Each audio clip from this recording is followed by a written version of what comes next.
talk about persuasion. Hey guys, we are back again with our traditional theories of mass media effects, and yes, we still have a bit of work ahead of us, and this time I would like to concentrate on the more user-centric theories of mass media effects, as well as framing and agenda setting and priming. So, talking about traditional theories of mass media effects, many of them actually assume that the audience members are just passive little sponges who suck everything up that is coming their way.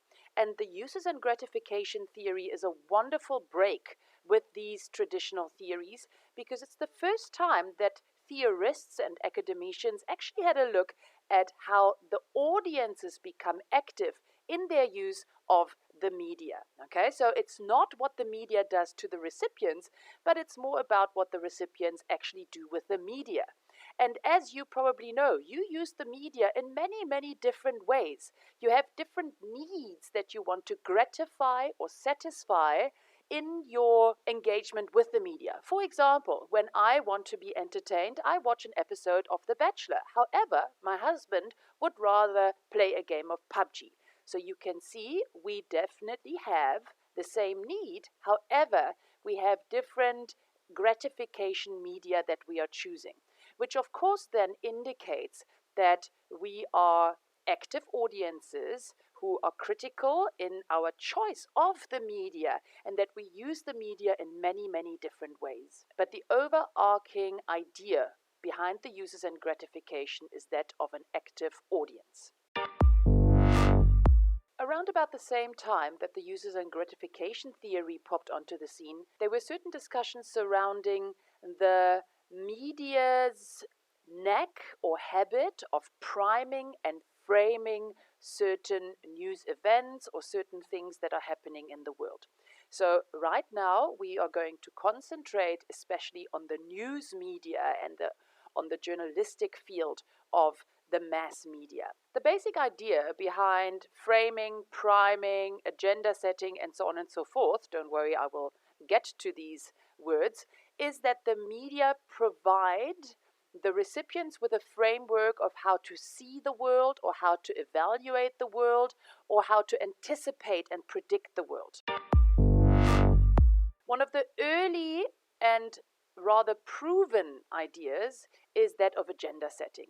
Agenda setting, I need you to please remember one sentence, and the sentence or the statement is: the media cannot tell you what to think, but what to think about. Please remember this phrase. The media can't tell you what to think, but what to think about.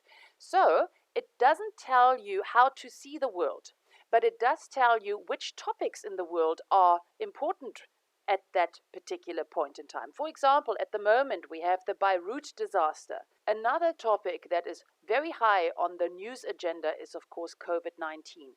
A lot of stories that you see in the news media surround the pandemic and how to handle it and how to actually limit its effects.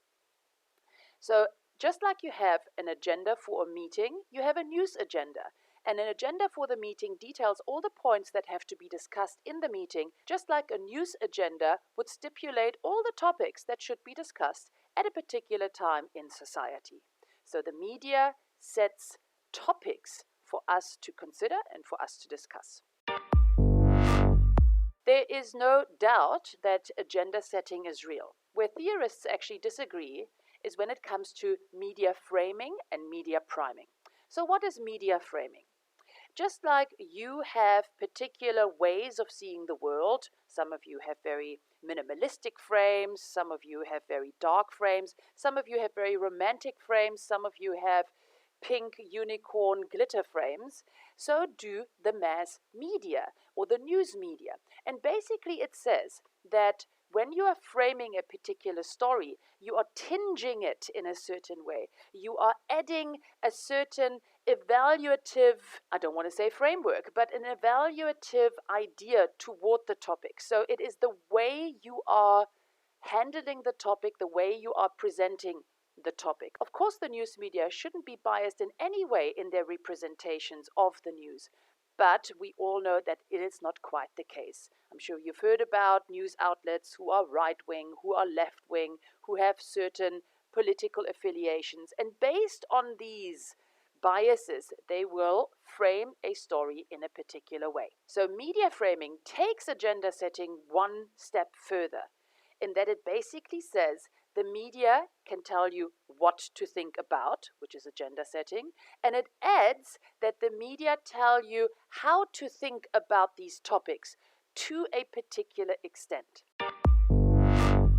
I've just alluded to the fact that every person has different ways of seeing the world. Every person has different frames.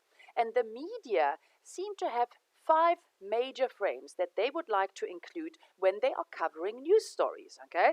One of these frames is, of course, conflict. Conflict is highly newsworthy. It is something that sells.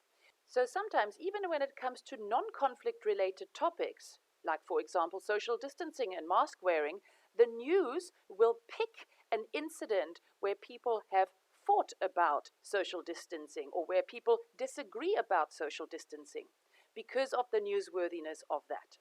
Another common frame is the human interest frame. Put a face on a story. That's what the media like to do. So instead of talking generally about certain topics, they always try and get a personalization. So let's not talk about unemployment numbers in terms of their statistics, but let's talk about how Henry actually lost his job during the recession.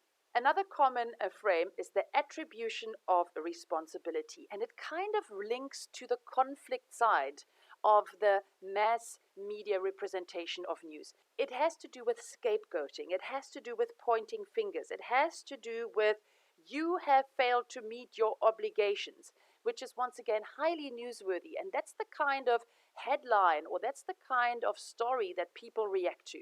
So attributing responsibility. Who caused the stuff up? Who caused the situation? And who should actually rectify the situation? The morality frame is a huge frame that is applied. Once again, it makes your story a little bit more juicy, because when you're debating the good and the bad, the moral dimensions of a human behavior, it definitely draws people in. And lastly, we have the economic consequence frame. If you're pointing out the consequences in terms of loss, you can get more readers, more viewers, more listeners. Talking about media framing and media priming, you can see on my slide there's a picture of O.J. Simpson. This was, of course, at the time when his wife was killed, and he was very much a suspect in the case. And you can see the framing of the Time magazine and the framing of the News magazine. And you can see that Time magazine actually enhanced the picture to make him look darker / more dangerous. Okay, so this obviously is a very bad sign for the journalistic fraternity or sorority. One shouldn't do that, but it definitely helps to sell magazines. In terms of the frames that are provided by the media, they are quite successful in influencing society and audiences when these are new frames, because usually audiences do not change their attitudes and ideas about an old topic. Secondly, frames do not really change the attitudes of people who are already following a particular political party or a particular movement. And you also just want to keep in mind that there is not just one news frame out there. Many, many different news outlets have different frames that they are using. I hope that you understand what agenda setting, media framing, and media priming are all about. And I hope that you can have a conversation about the news frames that the mass media actually use in order to influence you politically and in other respects. That's it for today. Keep on learning.